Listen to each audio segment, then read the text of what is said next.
Welcome back, everyone. This morning, former President Jimmy Carter is recovering from hip surgery. The 39th president was leaving for a turkey hunt when he fell yesterday at his home in Plains, Georgia, and broke his hip. So joining us this morning to talk about hip surgery, Dr. Chadwick Hampton from Palm Beach Gardens Medical Center. Thank you so much for joining us. Thank you. What does hip surgery entail?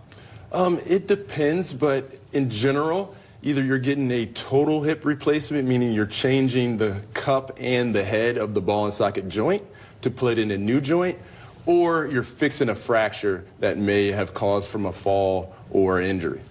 And what is the recovery? What is included in the recovery? It depends, but after the surgery, either if it was a total hip replacement or if the fracture was fixed, it will be a series of period of time of physical therapy where we're working on motion and strengthening. The goal is to return the patient to their pre-injury level of function. And how common is this kind of surgery? Pretty common.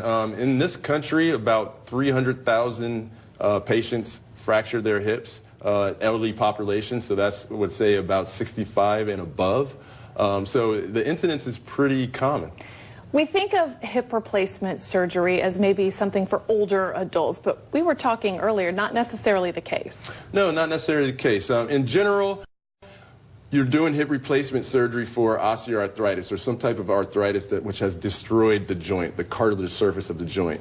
And usually that happens in the elderly population. However, that can happen in younger populations too for different disease processes. Specifically, one that's common is avascular necrosis of the femoral head.